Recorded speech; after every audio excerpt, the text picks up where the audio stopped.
Hello, and welcome to the three-phase AC induction motor video. This was recorded in May of 2010. Here is the schematic of the two-pole, three-phase, induction motor. On the outside we have the stator, which is made up of a transformer core. It's kind of hard to tell, but this is an E section right here. We have a piece of metal essentially coming through the coil to concentrate the magnetic field, and we also have the I section right here linking all of the E sections together. And as you can see, you got 6 coils in total.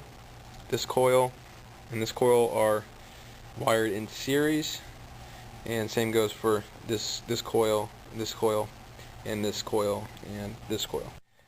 And in the center we have the rotor, which is made up of a coffee can, basically cut down. And so to power it, we have a three-phase power supply here, adjustable voltage, and we're also monitoring the current. So we're just going to turn up the voltage here. Hopefully it works.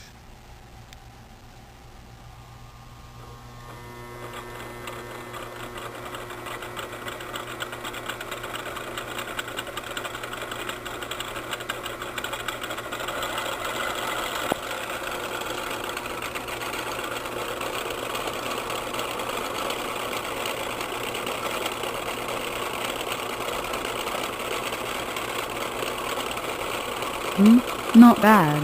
About 550 RPM. Just kidding, that's crappy.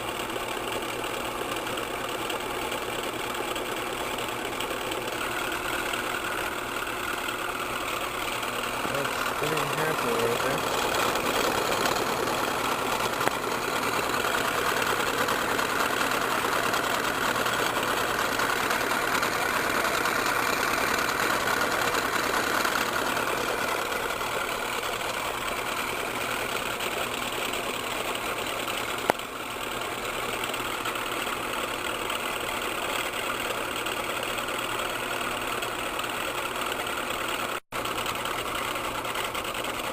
Okay, it's spinning about as fast as it's going to get going.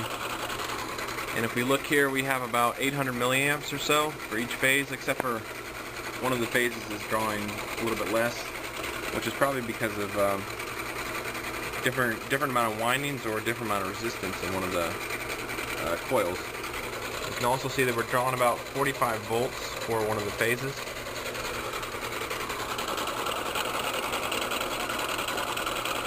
Okay, so we're going to turn off the power and let it spin down, and we will try a different rotor and see what happens. Rotor number 2.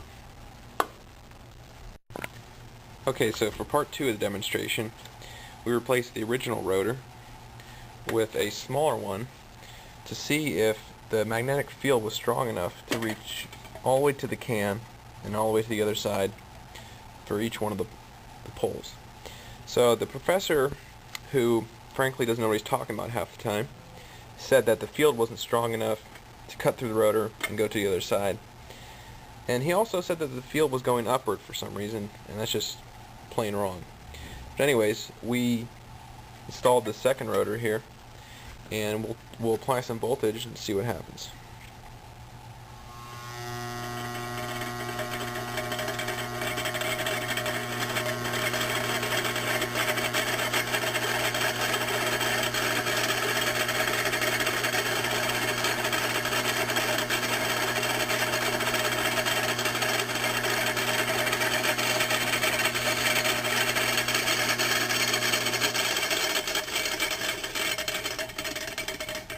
So it makes a bit more noise, and it doesn't start up as fast. That's just due to the wider gap right here, but it does work. And that concludes test number 2. Okay, so we put this spiral pattern on top of the rotor just to get the psychedelic effect. Okay, let's apply power and see what happens.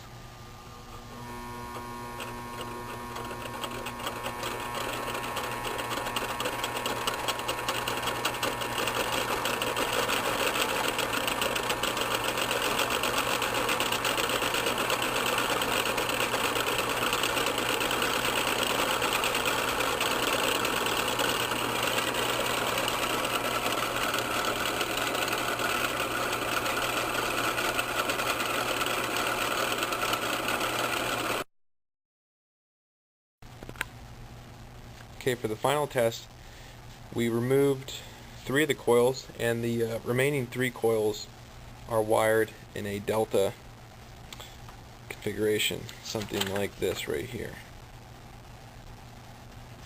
Okay, so applying some voltage, let's see what happens.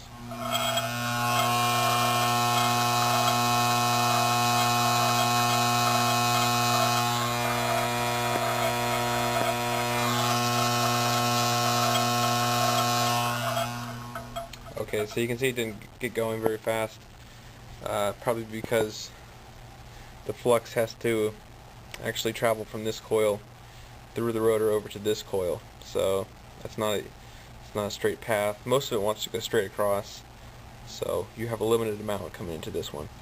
So that sort of proves that it might work, but it's obviously not spinning the rotor as fast as before, so either the design needs changed or it's just a bad idea to begin with. Okay, that concludes the video, and thanks for watching.